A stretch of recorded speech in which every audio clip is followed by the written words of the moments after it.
Good morning. तो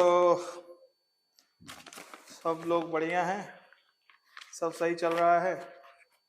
देखिए second paper है ये इस टेस्ट सीरीज का, सामने है डिटेल इसका। इसमें टॉपिक्स क्या क्या आए थे बॉटनी में, ये जूलॉजी में आपको दिख रहा है। बॉटनी के 2 चैप्टर्स थे, इसमें मैंने 21 क्वेश्चन आपके बायोडाइवर्सिटी रखे थे और 29 क्वेश्चन प्लांट किंगडम से थे। सब एकदम स्टैंडर्ड क्वेश्चंस थे।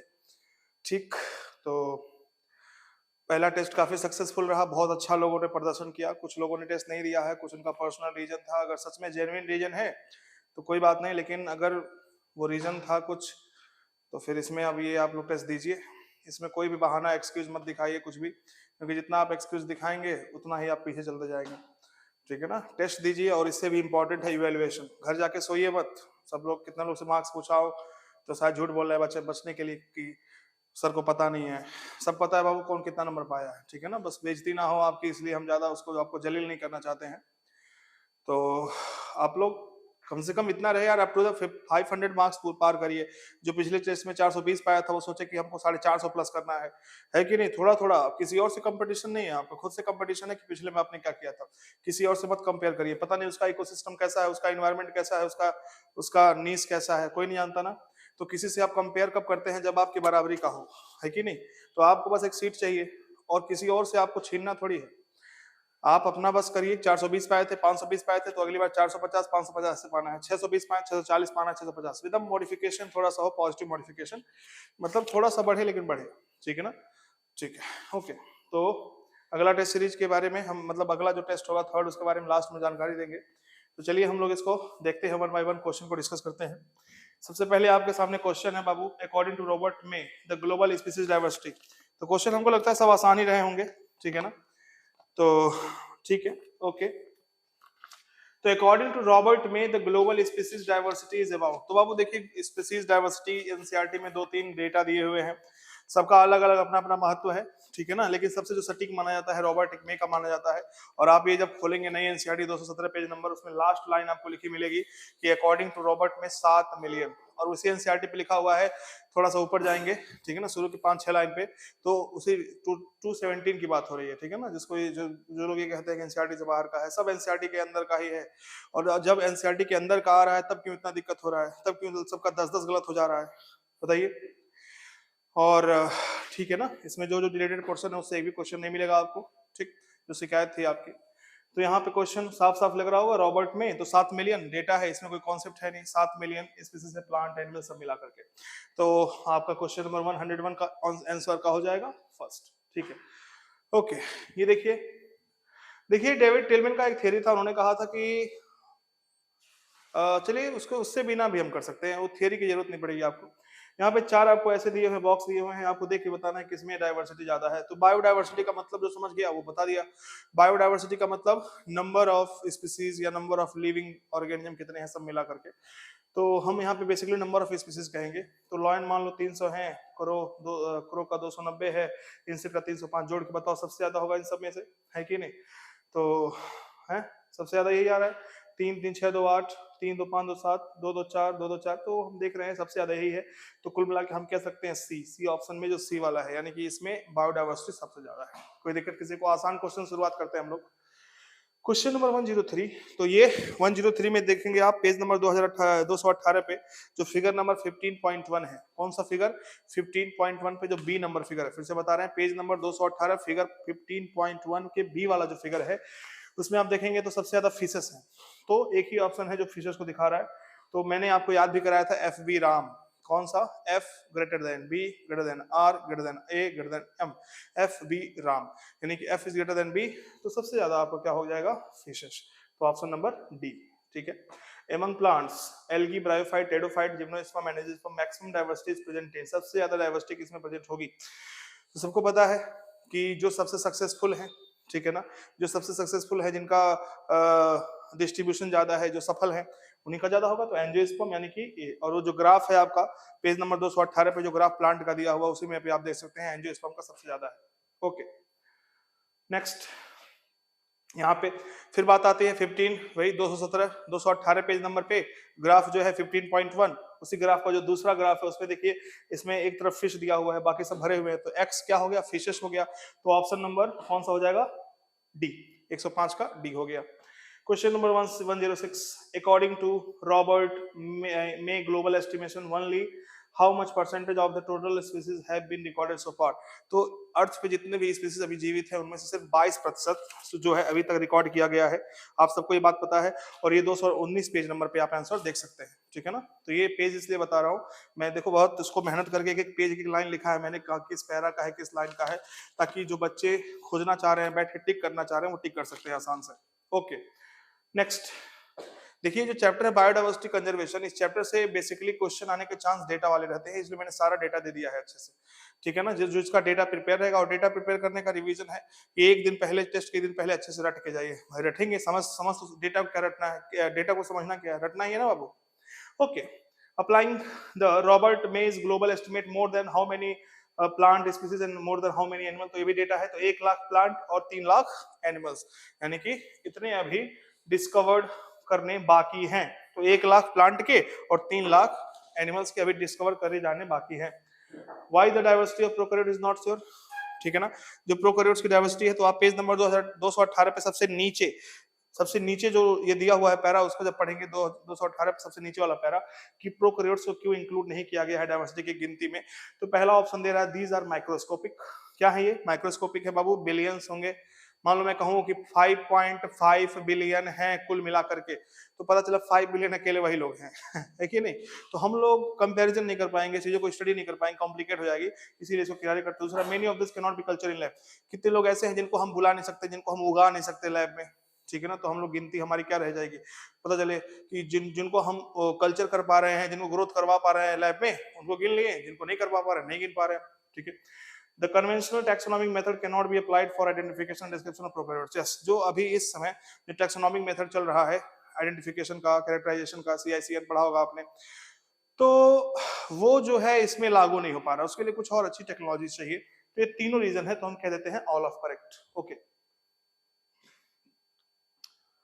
109 question, why biodiversity is rich in tropics, है ना।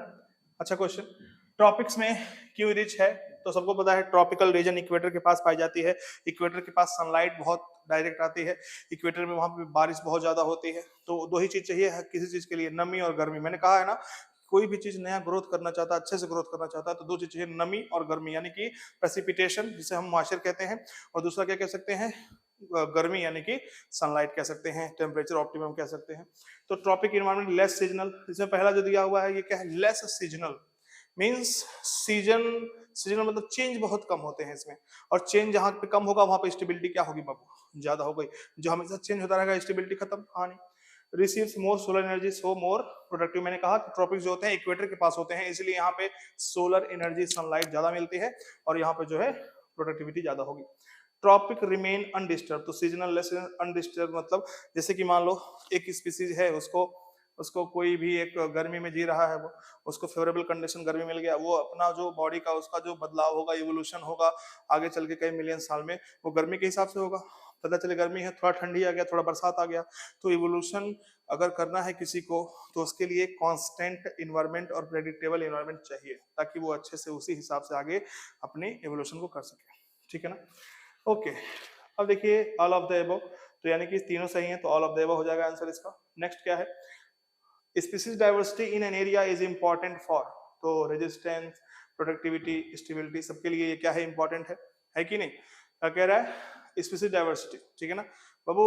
जिस इकोसिस्टम में स्पीसीज डाइवर्सिटी ज्यादा रहेगी वो ही रेजिस्टेंट क्रिएट कर सकता है, रेजिलिएंट क्रिएट कर सकता है, किसके लिए, बाहर से आने वाले एक्सटर्नल फैक्टर्स, जो उनको एडवर्स इन्वायरमेंट कुछ भी ऐसा हो, और वही स्टेबल माने जाएंगे, और प्रोडक्टिविटी उनकी ज्यादा होगी, तो ऑप्शन डी हो गया। अकॉर्डिंग टू IUCN, मैंने कहा ना पेज नंबर जब जाएंगे आप 217, पेज नंबर 217 पे जाएंगे, तो सब नीचे जो लिखा हुआ है, नीचे सबसे नीचे लास्ट में लिखा हुआ है किसके बारे में, रॉबर्ट मे का है, और ऊपर जो जाएंगे शुरू में IUCN लिखा है। तो IUCN क्या है, इसके अकॉर्डिंग 2004 में ये देखा गया कि क्या लिखा है, स्लाइटली मोर देन 1.5 मिलियन। इन्होंने कहा था कि जो नंबर ऑफ स्पीसीज है 1.5 मिलियन से थोड़ा सा ज्यादा है, ठीक है ना। लेकिन रॉबर्ट मे ने कितना कहा था, 7 मिलियन। तो ये डेटा याद रखने हैं। The approximate number of species of mammals and amphibians in Amazonian forest, ठीक है ना। तो अमेजोनियन में ये होगा ए आंसर। तो मैं बता रहा हूँ आपको, ये भी 219 पेज नंबर मिल जाएगा आपको, साफ साफ याद करवाया है मैंने।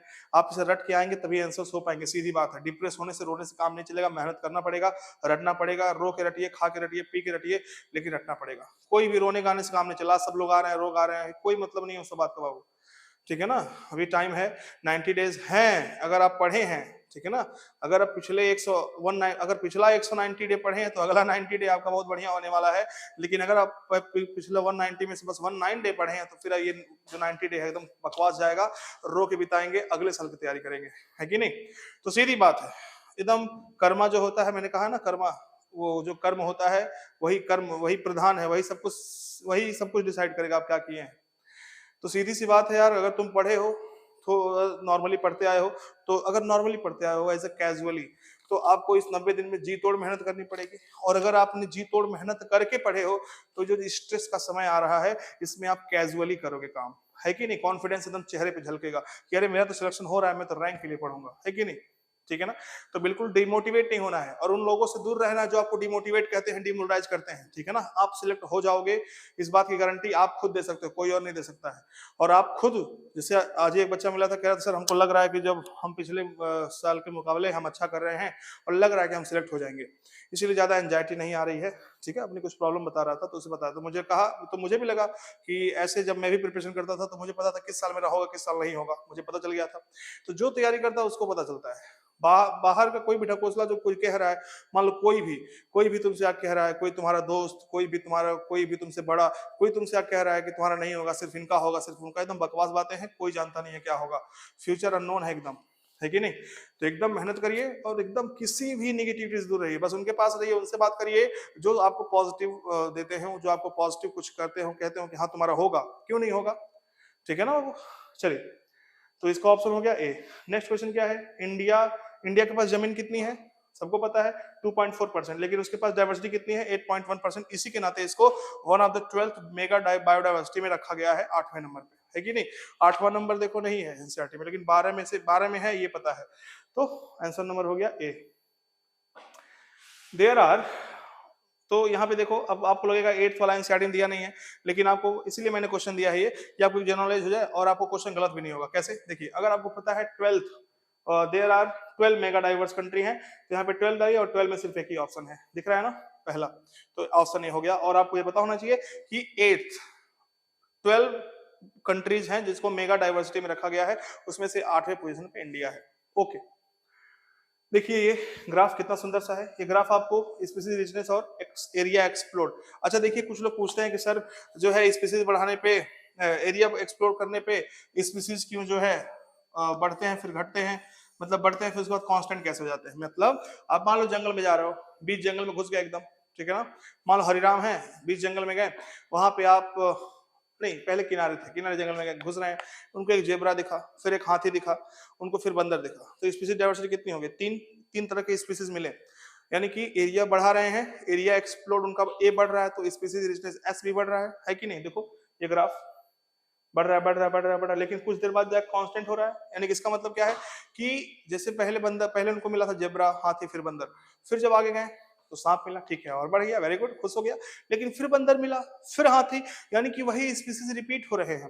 तो कोई जरूरी नहीं कि तुम एरिया बढ़ाते जाओ तो स्पीसीज हमेशा बढ़ते ही जाएंगे, स्पीसीज की संख्या बढ़ेगी लेकिन स्पीसीज डाइवर्सिटी नहीं बढ़ेगा, ये याद रखना। स्पीसीज डाइवर्सिटी और नंबर ऑफ स्पीसीज, और स्पीसीज देखिए ध्यान से, स्पीसीज डाइवर्सिटी का मतलब कई तरह के स्पीसीज, और पॉपुलेशन का मतलब होता है एक ही तरह के भी हो सकते हैं, एक ही तरह के होंगे तभी पॉपुलेशन कहेंगे हम, है कि नहीं।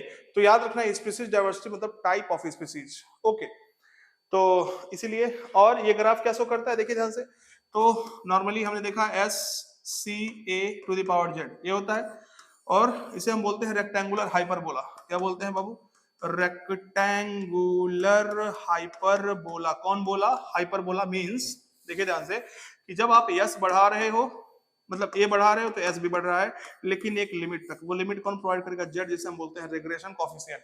ठीक है, अब दोनों तरफ लॉग ले लें अगर, तो अच्छा ठीक है, तो एस और ए में कैसा ग्राफ बनेगा? आपको रेक्टेंगुलर हाइपरबोला मिलेगा, यानी कि जो पहला ग्राफ है ये शो कर रहा है। दूसरी बात करें, अगर इसको हम लॉग ले लें तो क्या हो जाएगा? Log S is equal to, अगर यहाँ लॉग लें तो लॉग सी हो जाएगा, और लॉग सी हो जाएगा, जेड नीचे आ जाएगा, तो जेड लॉग ए, तो जेड लॉग ए लॉग सी लॉग एस। तो ये वाला जो ग्राफ है आपको बाबू दिखा रहा है क्या? कि log s is equal to log c plus Z log a, और ये वाला ग्राफ दिखा रेक्टेंगुलर हाइपरबोला। ये कैसा है? y is equal to mx plus c। देखिए अगर हम इसको y लिख लें इज इक्वल टू क्या लिख दें? c लिख दें प्लस mx, तो ये z log क्या था? z log a था, तो ये हो गया x, स्लोप हो गया कौन? z, और ये क्या होगा? इंटरसेप्ट। तो जो इंटरसेप्ट है इसमें ये log c का है। तो ऑप्शन ए है, साफ साफ दिख रहा है, मैं ऐसे बता दिया, जिसको अगर इसमें डाउट हो तो यहाँ से देख लेगा उसको। चलिए नेक्स्ट, इसका क्वेश्चन आंसर क्या हो गया? ए।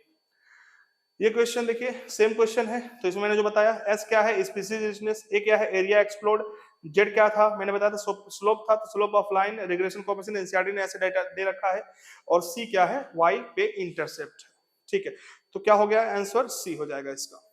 The value of slope of regression of species area relationship lie in the range of, तो कितना जनरली बात कर रहा है, तो कुछ नहीं बोला है, तो 0.1 से 0.2 होगा, है कि नहीं? Regardless of taxonomic group in small region but the species area relationship among very large area. जब हम वेरी लार्ज पे जाएंगे तो ये डाटा डिफरेंस हो सकता है, और 0.6 से लेके 1.2 तक भी हो सकता है। तो इसमें देखिए मैं आपको बता दूं पेज नंबर, उसमें आप डिस्कस कर लेंगे, देख लेंगे कि ये किस पेज नंबर का है। तो आप पेज नंबर 22 पे जाएंगे तो वहां पे ये सारी चीजें आपको मिल जाएंगी। तो ये ऑप्शन ए हो गया। आपको अगर पूछे जनरली क्वेश्चन में तो 0.1 से 0.2, अगर बोले कॉन्टिनेंट, ठीक है ना, कोई बड़ा एरिया हो तो 0.6 से 1.2 होगा। ये साफ साफ एनसीईआरटी ने दे रखा है। Anthropogenic extinction is causing the sixth extinction it is, ठीक है। जैसे कि आपको पता है कि प्री ह्यूमैनिटेरियन टाइम, यानी कि जब ह्यूमंस थे तो उससे पहले, एनसीईआरटी ने साफ साफ दिया है, याद रखना, उससे पहले 5 मास एक्सटिंक्शन हो चुके हैं, यानी कि पूरी पूरी जीव वाइप्ड आउट हो चुके हैं इस धरती से 5 बार। कितनी बार? मैं वाली बात नहीं कर रहा हूं कि परशुराम ने किसको कैसे मारा था, वो बात नहीं हो रही है, सबको धरती खाली कर दिया था, नहीं, ऐसा नहीं है। ये पूरी स्पीसीज की बात हो रही है, मतलब प्लांट, एनिमल, माइक्रो सब खत्म हो चुके हैं 5 बार। कितनी बार? 5 बार। लेकिन अब जो एक्सटिंक्शन चल रहा है इसको हम सिक्स्थ एक्सटिंक्शन, मास एक्सटिंक्शन कह रहे हैं। और ये एंथ्रोपोजेनिक का मतलब होता है ऐसा कोई भी एक्शन जैसे मैन, ह्यूमन इन्वॉल्व होता है। तो कह रहा है कि ये जो है ये 100 से 1000 गुना तेज चल रहा है जो एक्सटिंक्शन पहले हुए थे उनके मुकाबले। तो ऑप्शन हो गया C. Okay next, the colonization of tropic pacific island by human. अब जब वो वाला पढ़ेंगे हैबिटेट लॉस एंड फ्रेगमेंटेशन, तो उसमें शुरू में ही समझाया है कि मतलब कोलोनाइजेशन की वजह से, सिविलाइजेशन की वजह से, घर और बनने की वजह से, या फैक्ट्री निर्माण कुछ भी करने की वजह से जो है 2000 से ज्यादा वहां के लोकल बर्ड्स एक्सटिंक्ट हो गए थे। कहाँ पे? पैसिफिक आइलैंड में। ठीक है ना, याद रखेंगे इसको। ठीक, how many hot spots now exist in the world? World में कितने हैं बाबू? 34 है, 34। ठीक है, आपको सेकंड लास्ट पेज पे मिल जाएगा, ये सबसे सेकंड लास्ट पेज। ठीक है, यहाँ पे देखिए क्वेश्चन नंबर है 121, ठीक है ना, ये भी आपको मिल जाएगा सबसे लास्ट पेज का, लास्ट थर्ड लास्ट का para, last page last para, याद रखेंगे। तो लास्ट पेज लास्ट पैरा में, और ये वाला क्वेश्चन कहाँ मिलेगा आपको? जो इसके पहले वाला बताया मैंने, ये तो लास्ट सेकंड लास्ट पेज में मिलेगा। और ये कहाँ मिलेगा? ये मिलेगा आपको 221 पेज पे, और वो भी 6th लाइन है। कौन सी लाइन है? 6th line. तो सारा एकदम डेटा सब एकदम दिया, सब एनसीईआरटी का है। तो यहाँ पे देखिए आप लोग, सबसे पहली बात, जो आपका अर्थ समिट हुआ था कहाँ हुआ था? रियो डी जेनेरियो में। और जो वर्ल्ड समिट हुआ था कहाँ हुआ था? जोहान्सबर्ग में। तो एक ही ऑप्शन है जो बता रहा है, तो पहला ऑप्शन हो गया। वेरी वेरी इंपॉर्टेंट, याद रखेंगे। द अर्लीस्ट सिस्टम, अब देखिए यहाँ तक, अब बायोडाइवर्सिटी खत्म है, यहाँ से प्लांट वाला किंगडम से। अब देखिए प्लांट को हवा बना रखे हैं आप लोग। देखिए प्लांट किंगडम बहुत टफ है, बहुत कॉम्प्लेक्स है, और इसमें किसी की गलती नहीं होती कि आपको समझ में आता कि नहीं आता। इसमें जो है आपका ये जो है चोट्टापन है एक तरह से, है कि नहीं? क्यों? क्योंकि अब देखिए इसमें पढ़ने के लिए तो बहुत चीजें हैं, पूरा एकदम बुक है भाई, देखो बुक लिखे है लेनियस वगैरह ने सब। तो क्या पूरा पढ़ना है? अरे आप देखो ना, एनालिसिस करो क्या पूछा जाता है, बस उसी से सरफेस वाली स्टडी कर लो, बहुत ज्यादा इसमें क्या करना है ना। ठीक है, the earliest system of classification used only superficial morphological characters, very important। तो बी वाला earliest पहले सिर्फ सुपरफिशियल ऊपर ऊपर से बस एंड्रोजन क्या कहते हैं उसका, एंड्रोसियम कैरेक्टर वगैरह ये सब फिजिकल देख करके हम लोग करते थे। फाइलोजेनेटिक क्लासिफिकेशन सिस्टम, फाइलोजेनेटिक का मतलब क्या होता है, on the basis of evolutionary relationship, और ये देखा गया कि जो सिमिलर मतलब सेम ग्रुप के हैं, सेम टेक्सा के हैं, उनके एंसेस्टर कॉमन थे। तो आपको सेम टेक्सा और कॉमन एंसेस्टर खोजना है, same taxa common ancestor, option B हो गया, बस सिंपल। चलिए इसके बाद क्या है, laminarin is the stored food in, देखिए ये जो टेबल दिया है, एल्गी वाला जो टेबल दिया है, तो एल्गी का ना, अब मैं बताऊं 99.9% जो क्वेश्चन बनता है नीट में या किसी टेस्ट में एल्गी का, वो आपको मिल जाएगा उसी टेबल से। उस टेबल को एकदम रट लो, एकदम याद कर लो, दिल में बसा लो, दिमाग में बसा लो, जो भी है दिल के अंदर निकाल दो उसको बाहर, सिर्फ ये सब चीजें बसाओ 2 महीने के लिए, 3 महीने के लिए, ठीक है ना, इसको याद रखो एकदम। तो इसमें क्या पूछा है, लेमिनेरिन, तो लेमिनेरिन, अब देखिए इसका आपको पूरा अच्छे से पता होना चाहिए, टेबल नंबर जो है आपको ये पेज नंबर 27 पे मिलेगा, और टेबल उसमें जो दिया हुआ है, और आपको पता है कि जो लैमिनेरिन है ब्राउन एल्गी में होता है 5-5C, और इसका जो मेंबर है डिक्टियोटा, तो ऑप्शन हो जाएगा डी। इतना अंदर जाना था, ठीक है। Find out the mismatch, mismatch कौन है बाबू, एगार, क्लोरेला, अरे क्लोरेला तो ग्रीन एल्गी है, एगार तो बाबू रेड एल्गी से होता है, तो ऑप्शन 25 का ए ही गलत हो गया। कोनो दिक्कत हो तो हमको बता देना, तुरंत मैसेज कर देना कोई दिक्कत हो तो। एल्गिन ब्राउन एल्गी होता है, carrageen red algae, single cell कौन होता है, स्पिरुलिना होता है, कोई दिक्कत है नहीं। Which of the following statement is incorrect regarding bryophyte, they are dependent on water for sexual reproduction, they usually occur in damp, humid and shaded locality, the main plant body is diploid, they play an important बताओ कौन सा लग रहा है, बताइए। मैंने कहा था एल्गी और ब्रायोफाइट, इनका जो मेन बॉडी है वो हैप्लॉइड है, गैमेटोफाइट, याद आ रहा है, हैप्लॉइड, तो यानी कि 126 का हो जाएगा सी, डिप्लॉइड लिख दिया है। इन मॉसेस, अच्छा पेज नंबर देखेंगे अगर आप, तो page number 29 para number 2 line number 5, note it again, page number 29 line number 2, para number 2 line number 5, ठीक है ना, उसमें साफ साफ लिखा है ये बात। In mosses the sex organs are present in, सबको पता है बाबू, लीफी स्टेज, सेकेंडरी जो होता है लीफी स्टेज, तो ऑप्शन सी। अच्छा ये भी बता दें किस पेज पे है, ये आपको मिल जाएगा पेज नंबर 29 पे, okay. The main plant body is differentiated in true root, stem and leaves, तो एल्गी में तो होगा नहीं, ब्रायोफाइटा में होगा नहीं, एल्गी में होगा नहीं, तो होगा टेरिडोफाइट, यानी कि ऑप्शन नंबर हो गया बी। कोई दिक्कत किसी को, पेज नंबर 30 पे ये मिल जाएगा आपको। विच of the following statement is wrong, इसमें से रॉन्ग कौन सा है, तो रॉन्ग बताइए। पहला स्टेटमेंट क्या दिया है, algin and carrageenan are product of algae, very good, सही बात है। Mannitol is stored food in Rhodophyceae, नहीं बाबू, ये तो रोडोफाइस यानी कि रेड एल्गी में, ये ब्राउन एल्गी में होता है, लैमिनेरिन मैनिटोल, याद आ रहा है ना, ठीक है, तो यानी कि option number B is wrong. What is common in all the three, Funaria, Dryopteris and जिनको पता हो, फ्यूनेरिया क्या है बताइए, फ्यूनेरिया क्या है, फ्यूनेरिया ब्रायोफाइट है, ड्रायोप्टेरिस क्या है, टेरिडोफाइटा है, और जिम्नोस्पर्म क्या है, बताइए सब लोग बताइए। ये तो जिनको क्या है, जिम्नोस्पर्म, ठीक है। आपको पता है ना जिनको का एक फिगर भी दिया है जिम्नोस्पर्म वाले में, और उसमें लिखा है क्या क्या लिखा है, जो लेबलिंग की है, क्वेश्चन पूछा था मैंने आपको, सब लोग उत्तर ने भी दिया था इसमें। तो इन तीनों में कॉमन क्या है, मैंने बार बार क्लास में बताया है जब भी डिस्कशन हुआ कहीं ना कहीं इसको, कि तीनों में आर्किगोनिया होते हैं, मतलब कि टेरिडोफाइटा हो, ब्रायोफाइटा हो, एल्गी हो, सॉरी इसमें जिम्नोस्पर्म, इसमें भी तो होता है, सॉरी देखिए ध्यान सुनिए, फ्यूनेरिया क्या है, ब्रायोफाइटा, ये क्या है टेरिडोफाइटा, ये क्या है जिम्नोस्पर्म, इन तीनों में आर्किगोनिया होता है, क्या होता है, एनसीईआरटी में लिखा हुआ है, सब लिखा हुआ है एनसीईआरटी में, आप देखेंगे आर्किगोनिया तीनों में होता है, और यही जो है इसका क्या है बाबू, कॉमन है तीनों में, बाकी सब कॉमन नहीं है। चलिए नेक्स्ट क्वेश्चन नंबर 131, ठीक है ना, इसमें देखिए ध्यान से, इनकरेक्ट, स्पायरोगेरा नॉन फ्लैजिलेट सही है, एक्टोकार्पस फिलामेंटस सही है, पोरफायरा बाबू, पोरफायरा यूनिसेलर नहीं बाबू होता है ये, और ये मल्टी सेलर होता है, क्या होता है मल्टी, गलत है, क्लेडोमोनास माइक्रोस्कोपिक यूनिसेलर सही है ये। चलिए 132, इन साल्विनिया एंड सिलाजिनेला, ठीक है ना, तो main plant body is sporophyte, Salvinia Selaginella यानी टेरिडोफाइट हो गया, तो मेन प्लांट बॉडी क्या होगा, स्पोरोफाइट। देखिए एल्गी हुआ, ब्रायोफाइटा हुआ, इनमें जो होता है मेन प्लांट बॉडी गैमेटोफाइट होता है, और इसके बाद जो भी है टेरिडोफाइट और जिम्नो और एंजियो, इन दोनों में मेन प्लांट बॉडी स्पोरोफाइट होता है, तो सही है पहली बात, ओके। स्पोरिक मियोसिस रिजल्ट, अरे देखो स्पोरिक मियोसिस बाबू कहाँ होता है, आपको ये एल्गी में मिलेगा, कहाँ मिलेगा स्पोरिक मियोसिस, एल्गी में मिलेगा, ये गलत हो गया।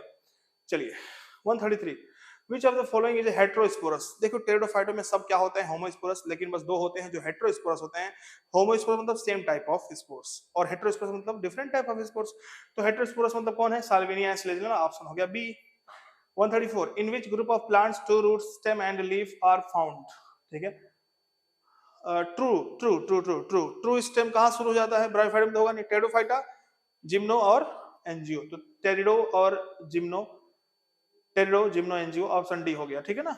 ट्रू रूट कह दिया, ट्रू स्टेम ट्रू लीफ ये सब कहाँ मिलते हैं, टेरिडो में, जिम्नो में, एंजियो में। इसके पहले जो है एल्गा और ब्रायो उसमें नहीं मिलते, उसमें true like, true root like और लीफ लाइक और स्टेम लाइक स्ट्रक्चर्स होते हैं। प्रोथैलस इज, तो देखिए मैंने कितनी बार कहा है क्या पढ़ना है आपको, कैसे पढ़ना है, जो नीट में एकदम पूछने जाने की गारंटी होती है कि यही पूछा जाएगा। तो प्रोथैलस क्या है आपको पता, मल्टीसेलुलर होता है, इनकॉन्स्पिशियस होता है, और थैलॉइड होता है, ग्रीन होता है, फ्री लिविंग होता है। तो ये सब अगर देखा जाए चारों में से सबसे अच्छा लग रहा है ए वाला, तो 135 का आंसर हो गया ए, ठीक है। 136, ये तो क्वेश्चन इसमें रिपीट दिखा रहा है। इसमें क्वेश्चन ये था कि इसमें से कौन सा ऐसा है जो टेरिडोफाइटा नहीं है, तो इसमें ऑप्शन बी स्पैगनम दिया था आपका, हमको याद है, क्वेश्चन देख लो। उसमें मैंने 2.5-3 घंटे मेहनत किए हैं बाबू, तब जाके मैंने करेक्शन के लिए बस, कि मतलब उसमें पेज नोट किया मैंने, कैसे एक्सप्लेन करना है, ये सब समझ रहे हो ना कितनी मेहनत है। आप सोचो नहीं, आप पता नहीं कितना मेहनत करो, हमको तो नहीं पता। तो साथ में आइए मिलकर करते हैं, जितने टेस्ट हैं सब करेंगे, एकदम मजा आ जाएगा आपको, सही बता रहे हैं, सारे क्वेश्चन नोट के आएंगे, 90 के 90 गारंटी, मिशन 360 एकदम सफल हो जाएगा, सही बता रहे हैं। तो इसमें स्पैगनम होगा ऑप्शन बी, ठीक है ना। इसमें मैं कह रहा हूँ कि क्वेश्चन सेम छप गया है। क्वेश्चन इसमें ये था कि विच of the following is not a pteridophyte, तो ये टेरिडोफाइट है, ये भी टेरिडोफाइट है, ये भी टेरिडोफाइट है, यहाँ पे होना चाहिए था स्पैगनम, उसी को हमको टिक करना है, वो क्या है, ब्रायोफाइट है, ठीक है। Prothallus is inconspicuous small but multicellular free living mostly photosynthesis thalloid gametophyte, सही बात है। 137, ठीक है ना। अब इस पेज नंबर सबको पता है, अब ये सब अब मैं ज्यादा नहीं बता रहा, जल्दी इसको डिस्कस करते हैं, 2 घंटा लग जाएगा यहीं पे। तो 32 क्वेश्चन नंबर क्या है, 137, ठीक है ना। पेज नंबर 32 भी देख सकते हैं। ये पहला ऑप्शन क्या हो गया, सही हो गया। मेजॉरिटी ऑफ टेरिडोफाइट क्या होते हैं, होमोस्पोरस, सही है। अच्छा, हेटेरोस्पोरस दिया है, यानी कि स्टेटमेंट 2 हेटेरोस्पोरस दिया हुआ है, हम कह सकते हैं गलत है, स्टेटमेंट 1 सही और स्टेटमेंट 2 गलत, यानी कि आंसर हो जाएगा बी, बी आंसर हो गया, ठीक है। 138, 138 क्या है, द जिम्नोस्पर्म आर होमोस्पोरस, अरे बाबू आप देखेंगे पेज नंबर वही ना 33 का जो पेज नंबर 33 पे जाइए और पहला ही लाइन देखिए, उसमें लिखा हुआ है कि जिम्नोस्पर्म जितने होते हैं सब होमोस्पोरस नहीं, सब हेटेरोस्पोरस होते हैं। होमो कौन होता है, होमो सारे कौन होते हैं, टेरिडोफाइटा। कुछ ऐसे हैं जो नहीं होते हैं, जो हेटेरो होते हैं, कौन होते हैं वो, सेल्विनिया और स्लेजनिला। लेकिन अगर जिम्नोस्पर्म में देखें सारे क्या होते हैं, हेटेरोस्पोरस होते हैं, होमो नहीं। तो ऑप्शन क्या हो गया, ये स्टेटमेंट 2 क्या हो गया, स्टेटमेंट 1 है कि गलत हो गया।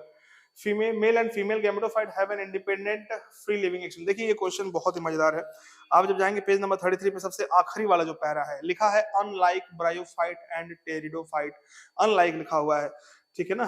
क्या लिखा हुआ है, अनलाइक, कि unlike bryophyta and pteridophyta the male and female gametophyte have do not have independent, do not लिखा हुआ है, यानी कि इंडिपेंडेंट फ्री लिविंग एक्शन नहीं होता है, समझना, डिपेंड करता है कि नहीं, यानी कि ये ऑप्शन गलत हो गया, यानी कि दोनों स्टेटमेंट गलत हैं। तो कब, पेज नंबर 33 पे लास्ट पैरा का पहला लाइन दिया, पहला दूसरा लाइन देख लेना उसको अच्छे से। फिर से बता रहा हूँ, पेज नंबर 33 लास्ट पैरा दूसरा है तीसरा लाइन, ठीक है। सब नई एनसीईआरटी से भाई रेफरेंस ले रहा हूं मैं, ठीक है ना, आप सबके पास मैक्सिमम वही है। Mosses are of great ecological importance, सही बात है। Mosses along with lichens are the first organism to colonize rock and hence decompose, ठीक है, वेरी गुड, वेरी लाइन, बहुत अच्छा लाइन है। तो 139 पेज नंबर पे दोनों मॉस के बारे में ये सही दिया हुआ है, यानी कि आंसर क्या होगा, बोथ आर करेक्ट, यानी कि ए, ठीक है। Chlamydomonas, Volvox, Ulothrix and Spirogyra are algae, अरे सबको पता है, very good. Algae are chlorophyll bearing simple thalloid autotrophic and aquatic, सही है।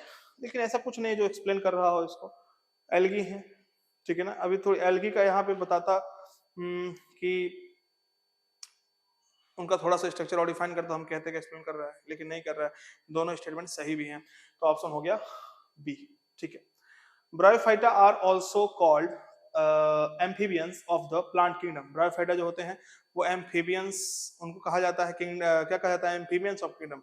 तो क्यों ऐसा कहा जाता है बाबू, क्यों, क्योंकि वो रहते तो जमीन में है, जमीन पे ही रहते हैं, ठीक है ना, लेकिन वो अपना उनका सेक्सुअल रिप्रोडक्शन जो होता है वो किस पे डिपेंड करता है, पानी में डिपेंड करता है, पानी के गैमेट बाहर ले आते हैं ये सब। They are found commonly in moist shaded area and the hills, तो दोनों सही है, लेकिन हमको नहीं लग रहा कि एक्सप्लेन कर रहा है, आपको लग रहा हो तो भाई अलग बात है, तो बी वाला हो गया ऑप्शन इसका, ठीक है। 142 इन पाइनस मेल और फीमेल कौन सा stabilize, they are bore on same the tree, Pinus में सेम ट्रिबिया होते हैं, मोनोइसिस होते हैं। Cycas male cones and different, सही है, साइकस मोनोइसिस होता है, डायोसिस होता है। देखिए याद रखने के लिए, पाइनस में एन आया है और मोनोइसिस में एन आता है, तो मोनोइसिस पाइनस, ठीक है ना, ट्रिक है एक छोटा सा। ठीक है, 142, तो यानी कि बी हो गया।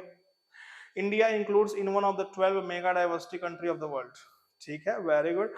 Probably more than 1000 plant species, more than 3, देखो इस आंसर मिल गया आपको पिछले क्वेश्चन का। Yet to be discovered from India, तो 143 का क्या हो गया, बोथ स्टेटमेंट आर करेक्ट, ठीक है ना। 144, द लार्जली टेम्परेट एमोजेनियन, क्या है ये, देख लेते हैं। The largely temperate Amazonian rainforest is South America has the greatest weather, ठीक है, अच्छा, कुछ तो लग रहा है, कुछ घबरा रहा है। अच्छा, ये देखो बाबू, ये ट्रॉपिकल होना चाहिए, क्या होना चाहिए, ट्रॉपिकल, यानी कि ये स्टेटमेंट गलत हो गया, ठीक है ना। Tropics generally harbour more species than temperate, सही बात है, ट्रॉपिक्स में टेम्परेट ज्यादा ऑर्गेनिज्म होते हैं, तो स्टेटमेंट 1 क्या हो गया, इनकरेक्ट हो गया। दूसरा क्या हो गया, करेक्ट हो गया, ऑप्शन नंबर सी हो गया, ठीक है ना। तो 144 का ऑप्शन क्या हो गया, सी, याद रखेंगे। और ठीक है ना, 145 क्या है, India has 2.4% of the world's land area, अच्छा, और 8.1 पॉपुलेशन, ठीक है। India is share of the global speed diversity, नहीं, ग्लोबल स्पीड डाइवर्सिटी 8.1 होता है, तो पहला सही हो गया, दूसरा गलत, तो 145 का क्या हो गया, ऑप्शन नंबर बी, ठीक है, कोई दिक्कत। Tropical environments are more seasonal, more constant and predictable, 147, तो 46 लेस सीजनल होना चाहिए बाबू, मोर नहीं होना चाहिए। Such constant environment promote needs generalization, देखो यहाँ एक एक वर्ड देखो हटाया गया है किस तरह से, आपको एकदम बेवकूफ ऐसे ही बनाया जाता है। ध्यान से देखें, यहाँ पे मोर नहीं बाबू, लेस होना चाहिए, क्या होना चाहिए, लेस, और यहाँ जनरलाइजेशन नहीं, यहाँ बोलते हैं नीस स्पेशलाइजेशन, ठीक है ना, ये होता है, याद रखेंगे। तो बहुत दोनों क्या हो गए गलत, तो 146 सही कर लेंगे इसको, मतलब आंसर में दिया होगा डी। चलिए नेक्स्ट देखते हैं 47, a stable community should show variation in productivity from year to year, नहीं बाबू, जो स्टेबल होता है उसको लेस, उसको क्या दिखाना चाहिए, लेस, मतलब कि सो वेरिएशन नहीं दिखाना चाहिए, कांस्टेंट होना चाहिए, मतलब कि ये टिलमैन की थियरी थी शायद, कि उन्होंने कहा था कि जो इकोसिस्टम में less year to year production में वेरिएशन आता है वो स्टेबल ज्यादा होते हैं, तो ज्यादा वेरिएशन नहीं होना चाहिए, इसमें शुड लिखा है तो गलत हो गया। Tilman found that plot with more species और मोर, नहीं मोर स्पीसीज तो less year to year variation होगा, स्पीसीज ज्यादा तो वेरिएशन कम, तो ऑप्शन दोनों गलत है, यानी कि बोथ स्टेटमेंट आर इनकरेक्ट, ठीक है। The Nile perch introduced into Lake Victoria led to the extinction of more than 200 species of cichlid fish, कितना, ठीक है, ओके, सही है, एनसीईआरटी की लाइन है। The recent illegal introduction of African catfish Clarias gariepinus for aquaculture purposes is posing a threat to the indigenous, सही बात है एकदम, both statement are correct. Food, firewood, fibre, medicinal importance are broadly utilitarian argument to conserve biodiversity. देखिए दो तरह के utilitarian होते हैं, एक होता है नैरोली, एक होता है ब्रॉडली। नैरोली वो होता है बाबू जिससे हम खाना पीने में यूज कर लेते हैं, नॉर्मली कैजुअली यूज करते हैं, और ऐसा नहीं है कि वो ना मिले तो हम मर जाएंगे, ठीक है ना, इनको नैरोली में रखते हैं। और ब्रॉडली में उनको रखेंगे जो हमें पूरा, मतलब जैसे आता है मान लो एयर, ऑक्सीजन दे रहा है वो, तो वो उसके बिना मर जाएंगे, ठीक है ना। और दूसरा पॉलिनेशन ना हो तो ये इकोसिस्टम नहीं बनेगा पूरा एकदम आपस में, है कि नहीं। तो ये सब चीजें ब्रॉडली में आती हैं, इसमें उल्टा लिख दिया है, इसमें इसको क्या लिख दिया है, फूड, फायर, वुड, फाइबर, इसको ब्रॉडली कर दिया है, और जो इकोसिस्टम सर्विसेज हैं उसको क्या कर दिया है, नैरोली, तो उल्टा हो गया, दोनों गलत हो गए, यानी कि both statement are incorrect, that is D option, ठीक है।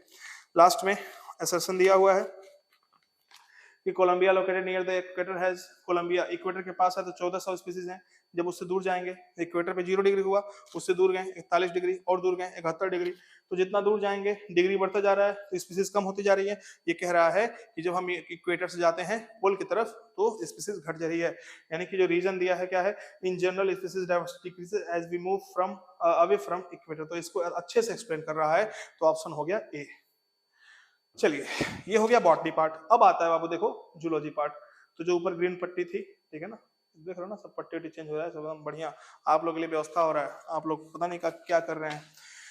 चलिए अब देखिए जूलॉजी का जो पार्ट है ये भी डिस्कस कर लेते हैं। तो आप तो भाई जूलॉजी के राजा ही है ना, जो थोड़ा टफ लगे वो आप लोग उसको बाई कट कर देते हैं, जैसे बॉटनी बहुत टफ है, फिजिक्स अरे बहुत टफ है। जो आपको पसंद है बस वही अच्छा है ना। चलिए, लेकिन हमको पता है सबका इक्वल इंपॉर्टेंस है। चलिए, हार्मोन्स और नॉन न्यूट्रिएंट्स देख लेते हैं हर एक चीज अच्छे से।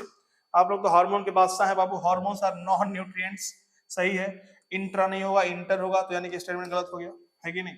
The neural system and the endocrine system separately नहीं कोऑर्डिनेटली, यानी कि एक साथ मिलकर काम करते हैं, यानी कि बोथ स्टेटमेंट आर इनकरेक्ट, यानी कि जो 151 क्वेश्चन नंबर है इसका आंसर हो गया B. GnRH is releasing hormone, somatostatin is inhibiting hormone, और दोनों कहां से निकलते हैं बाबू, हाइपोथैलेमस से, और आपको पता है कि दोनों स्टेटमेंट सही है, तो ऑप्शन क्या हो गया, both statement are correct. Hypothalamus is located in a bony cavity called sella turcica, बिल्कुल गलत बात है ये बाबू। डायंसेफ्लान, बेस ऑफ डायंसेफ्लान याद आ रहा है, वहां होता है ये, ऑप्शन यानी पहला गलत हो गया। The posterior pituitary is under the direct neural control, तो 153 क्या कह रहा है, पहला कह रहा है कि हाइपोथैलेमस लोकेटेड बोनी कैविटी, गलत हो गया। दूसरा कह रहा है posterior pituitary under the regulation, neural regulation, ठीक है। जो एंटीरियर होता है वो हार्मोनल कंट्रोल के अंडर होता है हाइपोथैलेमस के, और जो न्यूरल जो पोस्टीरियर होता है न्यूरो हाइपोफिसिस, ये जो होता है आपको न्यूरल कंट्रोल होता है, ठीक है ना। यानी कि उसका जो जो न्यूक्लियाई है वो याद आ रहा है ना, वो सब रिलीज करते हैं, इनको डायरेक्ट कंट्रोल करते हैं। तो ऑप्शन बी सही है, यानी स्टेटमेंट 2 सही है और स्टेटमेंट 1 गलत है, तो यानी कि हो गया option C, first is incorrect, 2 is correct, ठीक है। Adenohypophysis consist of 2 portion, pars distalis and pars intermediate, बहुत सही बात कह दिया इसने। Pars distalis is commonly known as anterior pituitary, pars distalis को ही एंटीरियर पिट्यूटरी कहते हैं, कोई दिक्कत किसी को, ठीक है। तो ऑप्शन दोनों क्या हो गया, बोथ स्टेटमेंट आर करेक्ट, यानी कि 140 54 का ए, ठीक है ना। Neurohypophysis, synthesis and release to hormone called oxytocin and vasopressin। 155 question कह रहा है कि जो न्यूरोहाइपोफाइसिस है ये दो हार्मोन सिंथेसाइज नहीं बाबू, गलत हो गया ना। न्यूरोहाइपोफाइसिस रिलीज करता है, सिंथेसाइज तो हाइपोथैलेमस करता है, ठीक है ना। ऑक्सीटोसिन रिलीज होते हैं, ठीक है, समझ में आ रहा है हमको, एडीएच भी होते हैं, लेकिन बन कहां से रहे हैं, बन रहे हैं कहां से, हाइपोथैलेमस से, ठीक है। Pars intermediate secrete only one hormone known as MSH, सही बात है, पहला गलत, statement 1 is incorrect, 2 is correct, यानी कि हो गया ऑप्शन सी, 155 का ऑप्शन सी, ठीक है। Next, pineal gland secrete a hormone called melatonin, melatonin। अच्छा, सही है, सही है, वेरी गुड, सही है। तो और इसका काम क्या है, इतना सारे काम दिए हैं, सब सही है, यानी कि स्टेटमेंट 1 और 2 दोनों सही है। 157, iodine is essential for the normal rate of hormone synthesis in thyroid, deficiency of iodine is in our diet cause hypothyroidism, ठीक है। डिफिशियंसी कम हो गया, डिफिशियंसी मतलब तो क्या होता है, कम होना, और कम हो जाएगा तो हम हाइपोथायरॉइडिज्म ही कहेंगे, ठीक है। और स्टेटमेंट 2 क्या कह रहा है, exophthalmic goitre is a form of hypothyroidism, तो एक्सोप्थैल्मिक गॉइचर कब होता है, हाइपरथायरॉइडिज्म में होता है, और जब थायरॉइडिज्म हाइपोथायरॉइडिज्म होता है उस केस में जो गॉइटर होता है नॉर्मल कॉमन गॉइटर होता है, उसके पीछे कोई भी उसमें प्रीफिक्स जुड़ा नहीं है, ठीक है, याद रखेंगे इसको। तो स्टेटमेंट 1 तो सही है, स्टेटमेंट 2 गलत हो गया, यानी कि हम कह सकते हैं ऑप्शन क्या होगा, statement 1 is correct, 2 is incorrect, यानी कि 157 का हो जाएगा बी, ठीक है। Any doubt. Next, over production of hormones by adrenal cortex causes Addison's disease, क्या कौन सा डिजीज होता है, over production of hormone by adrenal cortex, adrenal cortex से हार्मोन ज्यादा निकलते हैं, एडिसनल डिजीज होता है, एनसाइड ने लिखा साफ साफ। चलिए, catecholamines are also called emergency hormones, और एक सेकेंड, इसमें कुछ डाउट लग रहा है, over production of hormones by adrenal cortex. अच्छा, एडिसन डिजीज में फैटिग होता है, थकान आ जाती है, थकान कैसे होगा, मान लो ग्लूकोकॉर्टिकॉइड है, ग्लूकोकॉर्टिकॉइड का काम क्या होता है, ग्लूकोज को बढ़ाना, और ग्लूकोज जब बहुत ज्यादा बढ़ जाएगा तो थकान आ जाएगी, अरे नहीं यार, यानी कि हाइपोसिक्रेशन होना चाहिए। अगर ग्लूकोकॉर्टिकॉइड कम हो गया, मीन्स हम कह दे कॉर्टिसोल की मात्रा कम हो गई, शुगर कम, मतलब ब्लड में शुगर कम, तो एनर्जी बहुत कम, तो हम एडिसन डिजीज कहते हैं, तो वहां पे हाइपर प्रोडक्शन होगा, यानी कि शॉर्ट प्रोडक्शन होगा, यानी कि पहला स्टेटमेंट गलत हो गया। Catecholamines are also called emergency hormone adrenaline, और यानी कह रहा है एड्रिनल मेडुला से जो निकलते हैं हार्मोन उनको हम कैटेकोलामाइन्स कहते हैं, और वो हार्मोन्स फाइट और फ्लाइट में हेल्प करते हैं, मतलब जब फाइट हेल्प नहीं करते हैं, मतलब फाइट और फ्लाइट की कंडीशन में, समझ रहे हो ना, इमरजेंसी कंडीशन में आपको वो रिलीज होते हैं और आपकी हेल्प करते हैं। तो स्टेटमेंट रॉन्ग हो गया, स्टेटमेंट सही हो गया, 158 का हो गया आंसर नंबर सी, ठीक है, याद रखेंगे इसको। Catecholamines increase the heart rate, सही है। Catecholamines stimulate the breakdown of glycogen, very very very important. अगर आप देखेंगे कैटेकोलामाइन्स को देखेंगे पेज नंबर 244, ठीक है ना, देखिए पेज नंबर 244 244 पे लास्ट लाइन लिखा हुआ है कि ये ग्लाइकोजिनोलिसिस कराते हैं। क्या कराते हैं बाबू? ग्लाइकोजिनोलिसिस। क्या कराते हैं? ग्लाइकोजिनोलिसिस, यानी कि ग्लाइकोजन को कन्वर्ट करते हैं ग्लूकोज में, तभी तो एनर्जी मिलेगी, तभी ना आप इमरजेंसी में आप भाग पाओगे। कहीं सांप अपने के भागना है, क्या चाहिए आपको? एनर्जी चाहिए। तो एनर्जी के लिए ग्लाइकोजिनोलिसिस करना पड़ेगा, ना कि ग्लाइकोजेनेसिस, यानी कि ब्रेक डाउन कराते हैं ऑफ ग्लाइकोजन। याद रखेंगे इसको, यानी कि दोनों सही है, तो both are correct. In females oxytocin responsible for child birth and milk ejection from the mammary gland. 160 question है कि कह रहा है, ठीक है ना, कि फीमेल में oxytocin responsible for child birth and milk ejection सही है। ऑक्साइटोसिन एक्ट ऑन कैसे करता है, देखो ध्यान से। देखिए ए और बी में कैसे हम तुलना करें, देखो लिखा है, अब इसको एक्सप्लेन कर रहे हैं ना कि कैसे काम करता है oxytocin. Oxytocin act on the smooth muscle and stimulate their contraction. तो हम कह दिए कि दोनों स्टेटमेंट तो सही था ही, लेकिन ये एक्सप्लेन भी कर रहा है उसको। चलिए, यानी कि ऑप्शन ए हो गया। ANF decreases blood pressure. 161 क्या कह रहा है? एएनएफ जो है क्या करता है, कैसे? अब अगर इसको कर देना कैसे कर रहा है, तो क्या लिख रहा है? When blood pressure increase ANF is secreted which got dilation. हो गया, एक्सप्लेन कर दिया। एएनएफ क्या करता है? वैसोडाइलेटर है।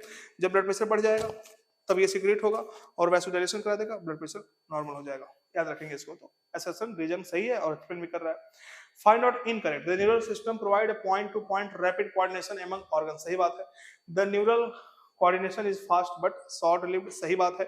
The nerve fibre innervate all the cell over. नहीं, अगर नर्व फाइबर सारे सेल तक पहुंचा पाता है इम्पल्स, तो हमें केमिकल साइनेप्स की जरूरत क्यों पड़ती? केमिकल या फिर सॉरी, हमें एंडोक्राइन सिस्टम की जरूरत क्यों पड़ती है कि नहीं? तो यानी कि गलत हो गया। तो 162 का क्या हो जाएगा? सी। ठीक है ना? ओके, यहां पे आइए, ध्यान से देखिए, ये क्वेश्चन है। ये क्या है? चलिए दिखाते हैं। आपके एनसीईआरटी का है सब कुछ। सबसे पहले आपको सबसे आसान लगता है ये किडनी है, सॉरी कहाँ गया, किडनी है। किडनी के ऊपर क्या होता है? एड्रिनल, एड्रिनल होता है। तो यानी कि हम कह दें एफ जो है वो एड्रिनल ग्लैंड है। यानी कि देखो एफ सब में, देखो जो पहचानना आसान है उसको पूछा ही नहीं है। ठीक है, इसके बाद क्या पूछा है लास्ट में? देखें यहाँ पे, देखिए ये जो डायनसेफ्लान के नीचे है ये होता है हाइपोथैलेमस। तो ए वाला क्या हो गया? हाइपोथैलेमस। ए वाला क्या हो गया? हाइपोथैलेमस। यानी कि ये कैंसिल हो गया, ये कैंसिल हो गया। ठीक है, इसके बाद इसके नीचे क्या होता है? पिट्यूटरी होता है यहाँ पे। तो पिट्यूटरी आपको पता ना, हाइपोथैलेमस पिट्यूटरी एक साथ एक्सोनल सर्कुलेशन जुड़े होते हैं सब आपस में। तो ए के नीचे बी हो गया, तो बी क्या हो गया? पिट्यूटरी। यानी कि पिट्यूटरी यानी कि ये है पिट्यूटरी, ये हाइपोथैलेमस यानी कि यही होगा। ठीक है ना, याद रखेंगे। और यहाँ पे क्या होता है? ये बगल में पीनियल है। ठीक है ना, चलिए ये पेज नंबर 240 पे आपको दिया हुआ है फिगर 19.1, याद रखेंगे इसको। ऑक्साइटोसिन एंड वैसोप्रेसिन आर सिंथेसाइज्ड इन, कहां बनता है? सबको पता है, हाइपोथैलेमस में। तो ऑप्शन हो गया D. The posterior lobe of pituitary, the posterior lobe of pituitary gland is connected to hypothalamus through, बताइए 165। तो once in the posterior lobe of pituitary gland is connected to hypothalamus। तो hypophyseal ये तो होता है, ये शायद एनसीईआरटी में नहीं दिया है। ठीक है, इसको हम चेंज करवाते हैं। चलिए ओके, लेकिन वो ग्लैंड को बोला है क्या? तो पोस्टीरियर लोब, अच्छा पोस्टीरियर लोब, सॉरी सॉरी। अगर सीधा सीधा पिट्यूटरी, देखिए पिट्यूटरी ग्लैंड पूछता और हाइपोथैलेमस किससे कनेक्ट होते हैं, तब उसके लिए हम जो है दूसरा एनसीईआरटी के बाहर जाना पड़ेगा। लेकिन ये पूछा है कि पोस्टीरियर वाला पोर्शन कैसे जुड़ा है, तो हम कह देंगे न्यूरोसेक्रेटरी सेल से। वहां से देखो निकला हुआ है, इसके अंदर गया हुआ है, सीधा सीधा ऐसे दिख रहा है न्यूरोसेक्रेटरी सेल, है कि नहीं? वहां बन रहा है, यहाँ इसके एक्सोनल टर्मिनल से रिलीज करवा रहा है। तो आंसर क्या होगा? Neurosecretory cell. सॉरी, मैंने सोचा कि दोनों कैसे आपस में जुड़े हुए हैं। ठीक है ना, okay. The pituitary gland is located in a bony cavity in the sphenoid bone। यहाँ पे होगा सेला टर्सिका। ठीक है ना, सेला टर्सिका। इसके बारे में ज्यादा पढ़ना नहीं है, बस नाम याद रखो इसका। नेक्स्ट, कौन सा रीजन है जो GH, PRL, H hormone release कराता है? सबको पता है, एडिनोहाइपोफाइसिस। ऑप्शन में नहीं है तो पार्स डिस्टेलिस को ही कहते हैं। तो आपका 167 का आंसर क्या हो गया? Pars distalis. Okay. In males LH stimulate synthesis and secretion of oxytocin and vasopressin from testes। किसका ऐसा टेस्टिस है बाबू जिसमें से ये सब निकल रहा है? बताओ, एकदम वो खत्म है कहानी। हटा दो उसको। Stimulate the synthesis and secretion of androgen from testis. अच्छा सही है यार। सप्रेस टेस्टिस डेवलपमेंट, गलत है ये। तो ऑप्शन क्या होगा? बी। 168 का ऑप्शन क्या हो जाएगा? बी। कोई दिक्कत किसी को? एंड्रोजन्स निकलते हैं बाबू, मेन एंड्रोजन जो होता है वो टेस्टोस्टेरोन होता है। फंक्शन ऑफ वैसोप्रेसिन है नेक्स्ट क्वेश्चन। क्या है इसमें? Constriction of blood vessels, stimulate. हाँ तो वैसो कॉन्स्ट्रिक्शन होता ही है। एएनएफ क्या होता है? Vasodilator. Stimulate reabsorption of water, water का रीअब्जॉर्प्शन करवाता है। जब आपको बॉडी में ब्लड प्रेशर कम हो जाता है तो तुरंत एडीएच रिलीज होगा और जाके डीसीटी से क्या करवा लेगा? पानी को एब्जॉर्ब करा लेगा। बॉडी बॉडी वॉल्यूम में बॉडी में जब ब्लड वॉल्यूम में पानी बढ़ जाएगा तो बीपी भी थोड़ी बढ़ जाएगी। Prevent diuresis. डायूरेसिस का मतलब होता है लॉस ऑफ, मतलब ज्यादा लॉस ऑफ वाटर, मतलब excessive loss of water with urine. ये होता है ना, थोड़ा थक गया हूँ, क्लास में गया हूँ ना, इसलिए थोड़ा स्लो बोल रहा हूँ आज। तो excessive loss of water with urine diuresis कहते हैं। तो यूरेसिस को प्रिवेंट करता है, इसलिए नाम है एंटी डायूरेटिक। तो ऑल ऑफ द एबव होगा। इन लैक्टेटिंग मैमल्स, यानी कि मैमल जो दूध पिलाते हैं, the two hormones that promote milk synthesis and milk ejection. Babu ejection के लिए कॉन्ट्रैक्शन चाहिए तो ऑक्साइटोसिन चाहिए, और बनाने के लिए प्रोलैक्टिन चाहिए। तो ऑप्शन ए हो गया। Which of the following do not synthesize hormone, इसमें से कौन सा ऐसा है जो हार्मोन को नहीं हार्मोन नहीं बनाता? अच्छा कौन है देख लो। एंटी पिट्यूटरी बनाता है बाबू, 6 हार्मोन बनाता है कि नहीं? पार्स इंटरमीडिया बनाता है, याद करो एमएसएच निकालता था। न्यूरो हाइपोफिसिस यही होगा, यही है बाबू वो पोस्टीरियर पिट्यूटरी जो बनाता नहीं है बस निकालता है। तो यानी कि ऑप्शन हो गया ए। डायबिटीज, अच्छा ये पूछा था ना, not, yes. Diabetes insipidus occurs due to, diabetes insipidus occurs due to, तो hyper secretion of vasopressin, hyper secretion of ADH, hypo secretion of ADH.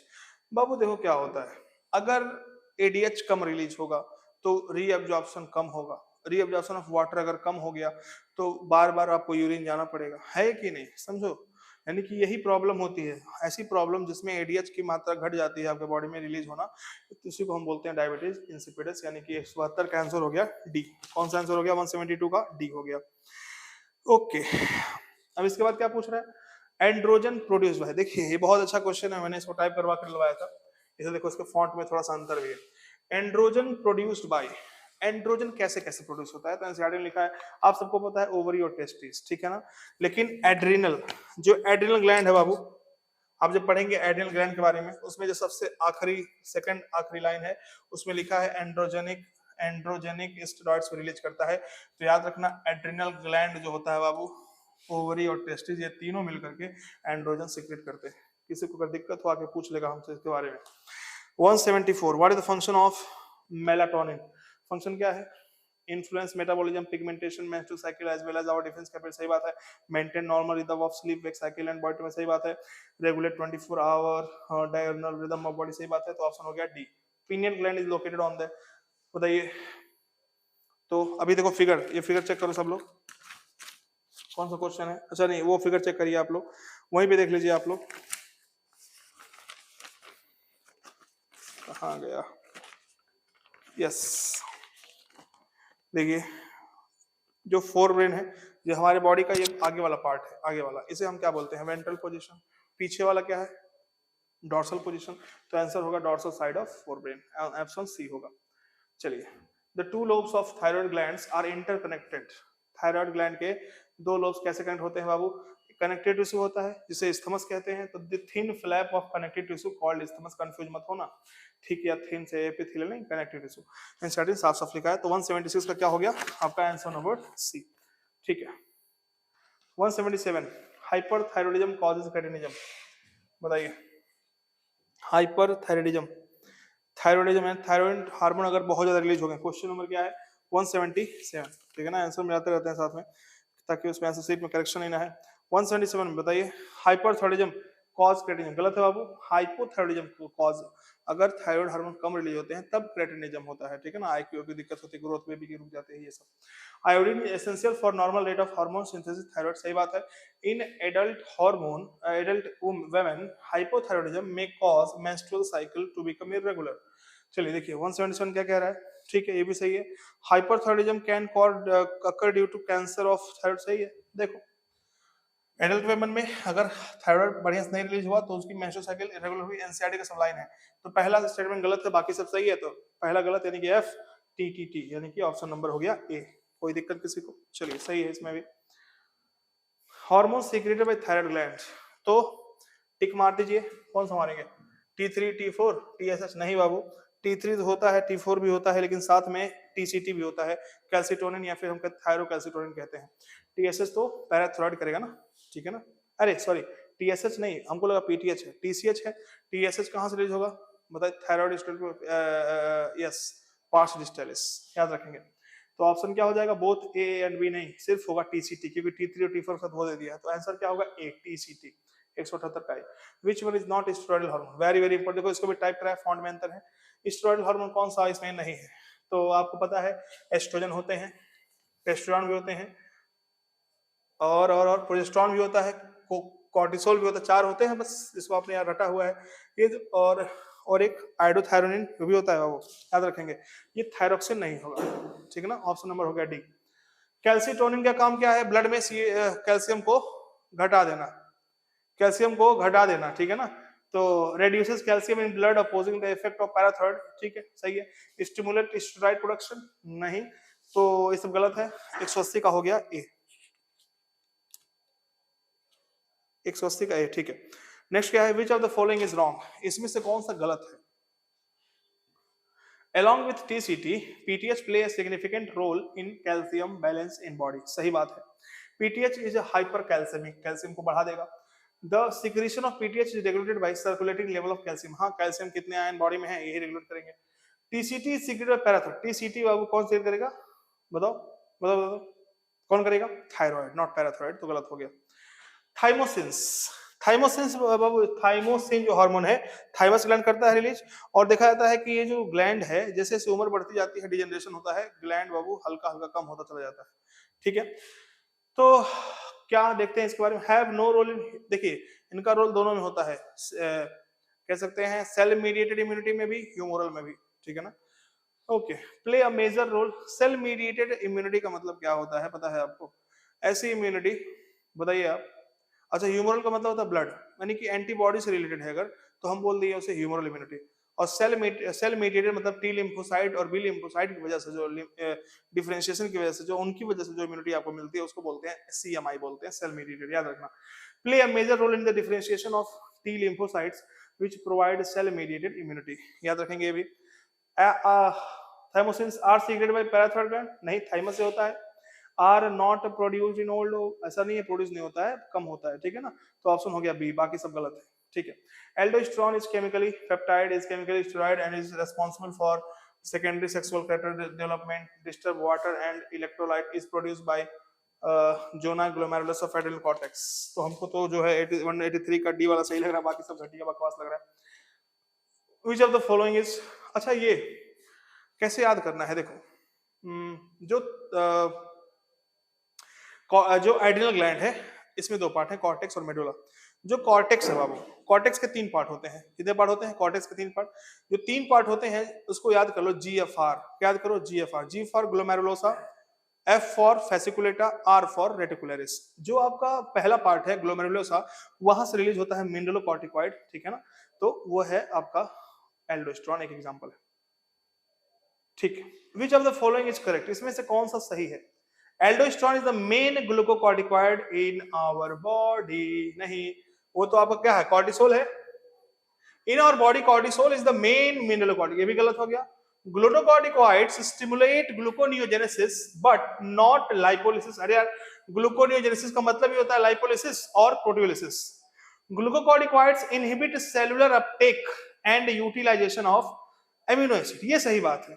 Glucocorticoid चाहता है कि ब्लड में ग्लूकोज बढ़े और उससे सेल्स, जो सेल्स हैं अगर नहीं लेंगे अमीनो एसिड, है कि नहीं?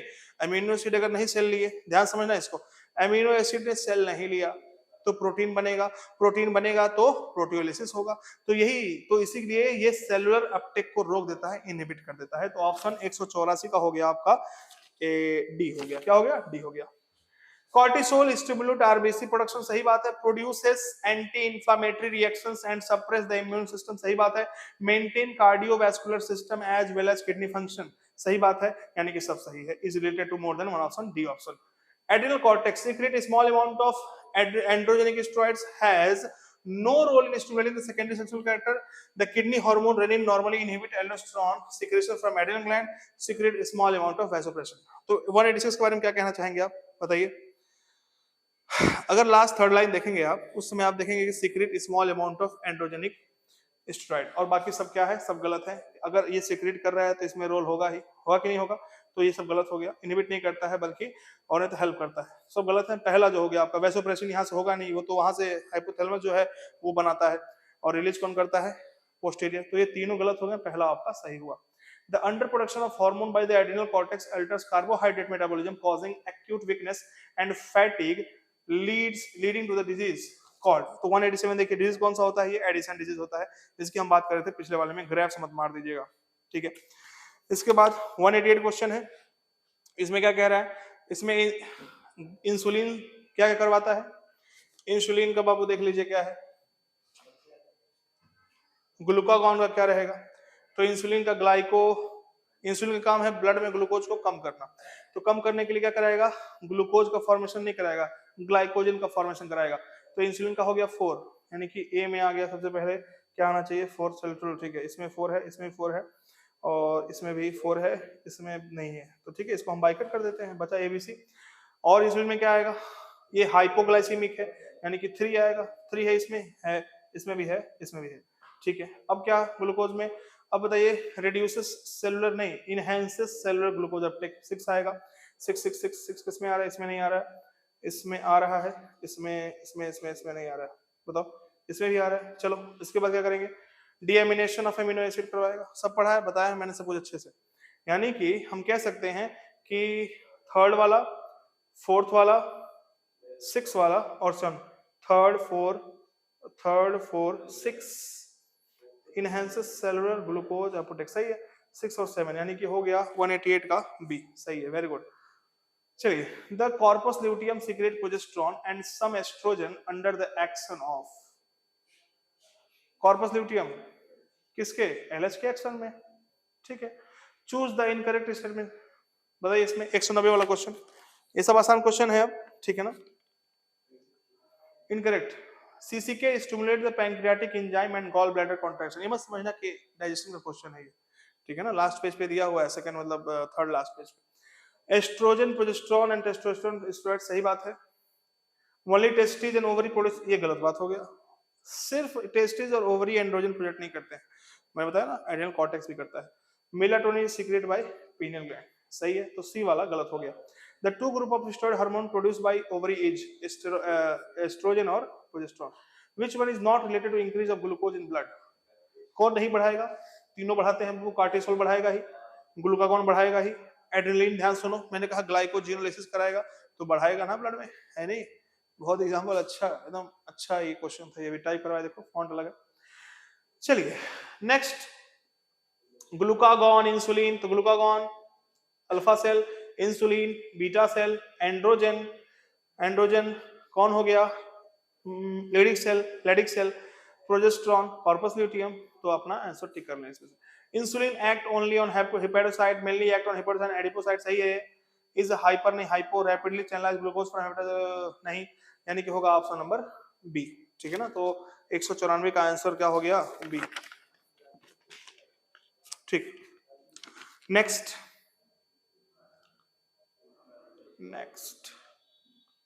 ये तो मैंने चेंज कराया रहे,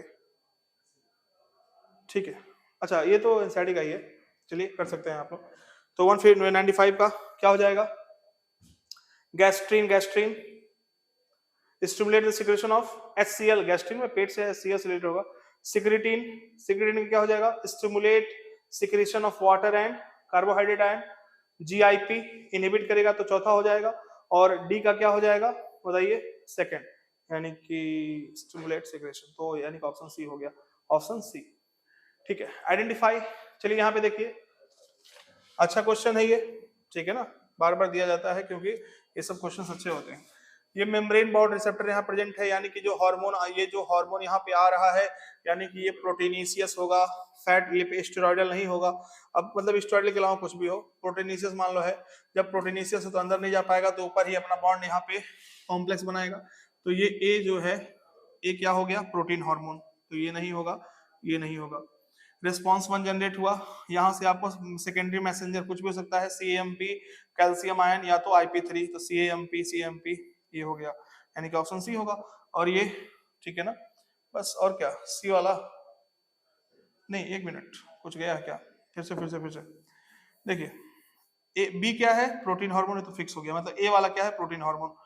अच्छा बी ये है, तो बी रिसेप्टर हुआ, बी क्या हुआ, रिसेप्टर। सी जो है ये हुआ सेकेंडरी मैसेंजर, तो ये हो गया CAMP, ठीक है ना, तो ऑप्शन बी होगा। और ये पहले बायोकेमिकल रिस्पांस फिर फिजियोलॉजिकल रिस्पांस, तो ऑप्शन हो गया बी। कोई दिक्कत किसी को? चलिए नेक्स्ट, बस 3 क्वेश्चंस और हैं, 2 मिनट। 197 क्वेश्चन कह रहा है कि इसमें भी मिलान कराना है, पीनियल है तो मेलाटोनिन से मिला दो, थायराइड है तो टेट्रा आयोडोथायरोन से मिला दो, ओवरी है एस्ट्रोजन से मिला दो, एड्रिनल मेडुला है तो एपिनेफ्रिन से मिला दो, एड्रिनलिन से मिला दो, तो 197 का आंसर हो जाएगा डी आई थिंक। चलिए, listed below are the hormones of anterior pituitary, तो रॉन्ग, जो एंटीरियर पिट्यूटरी का नहीं है, तो हमको ACTH है, FSH है, GH है, यानी कि ऑक्सीटोसिन, ये पोस्टीरियर में निकलता है। Mary is about to face an interview, but during the first 5 minutes before the interview, she experiences sweating, increased rate of heartbeat, क्या हो गया, एड्रेनलिन रिलीज हो गया, ठीक है ना, सी।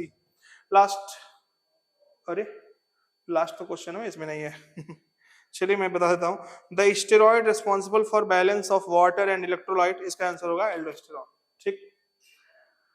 चलिए देखिए बॉटनी में, तो देखिए क्वेश्चन बहुत ही शानदार थे, जिसने 88 या 85 प्लस जितने किए हैं कॉन्ग्रेचुलेशन, जिसने 80 प्लस किए हैं उनको हल्का सा कॉन्ग्रेचुलेशन, लेकिन बाबू जो उससे नीचे हैं अभी बहुत मेहनत की जरूरत है आपको, ठीक है ना। जो 70 प्लस किए हैं वो समझिए अच्छा कर सकते हैं, बहुत अच्छा, अभी टाइम बहुत है। अब इससे नीचे वालों को बहुत जी तोड़ मेहनत, कोई करिश्मा ही करना पड़ेगा आपको, समझ रहे हैं नहीं समझ रहे हैं? तो जो 70 प्लस अभी तक हैं, याद रखें कुछ भी कर सकते हैं आप, एकदम किसी के बातों में बहकावे में ना आए, याद रखें एक समय, ठीक है ना, याद रखिएगा इस बात को। आप अभी पत्थर हैं, क्या हैं आप हीरा बनने वाले हैं। अभी पत्थर है तो आपके साथ कोई नहीं है, लेकिन आप जब हीरा बन जाएंगे तो आपके साथ सब खड़े हो जाएंगे। मैंने कहा था ना, जब इंसान गिरता है तो उसे उठाने वाले कोई नहीं होते हैं, लेकिन जब इंसान उठता है तो उसके साथ चलने वाले बहुत होते हैं। तो आपको वही इंसान बनना है बाबू, समझ रहे हैं समझ रहे हैं। और ये देखिए आपका जो नेक्स्ट टेस्ट बुधवार को होगा, उसमें ऑर्गेनिज्म पॉपुलेशन एकदम अच्छे से पढ़ाया है मैंने, एकदम डिटेल में दिल खोल के पढ़ाया है मैंने। जो टॉपिक्स नहीं आएंगे मैं उसमें से क्वेश्चन नहीं दूंगा, वही क्वेश्चंस आएंगे जो डिलीटेड पोर्शन से, जो डिलीटेड पोर्शन में नहीं है वो क्वेश्चन नहीं आएंगे। लोकोमोशन मोमेंट बहुत ही छोटा चैप्टर, अच्छा चैप्टर, मस्त चैप्टर, पढ़ाया अच्छे से आपने। ब्रीदिंग एंड एक्सचेंज, तो आप देखेंगे इसमें से लोकोमोशन और ऑर्गेनिज्म पॉपुलेशन का मैंने वीडियो लेक्चर भी डाला हुआ है यूट्यूब पे, इसी चैनल पे है, आप जाके देख सकते हैं, रिवाइज भी कर सकते हैं। समझ में आ रहा है सबको? तो ये कब होगा? वेडनेसडे को होगा, 7 फरवरी। सूर्य सर का बर्थडे भी रहेगा उस दिन, ठीक है ना, सब लोग आएंगे मस्त एकदम बढ़िया से, और सभी लोग टेस्ट दें, ठीक है। और आप लोग सब मेरे बारे में जानते हैं, मुझको जानते हैं, हमेशा अवेलेबल रहता हूँ 24/7। आप कभी भी देखेंगे, जब भी आप क्वेश्चन भेजिए, कोई डाउट भेजिए, मैं तुरंत सॉल्व कर देता हूँ। तो आप लोग हमेशा कोई भी बेहिचक क्वेश्चन भेजते रहिए, और मिलके हमसे कोई भी टॉपिक पढ़ना हो, कुछ भी आपको कुछ बताना हो तो सब बता दीजिए, ठीक है ना। चलिए मिलते हैं। ये थैंक यू, और थैंक यू सागर जी को भी, इन्होंने 1 घंटे खड़े रह करके यहाँ वीडियो रिकॉर्ड करा। चलिए थैंक यू।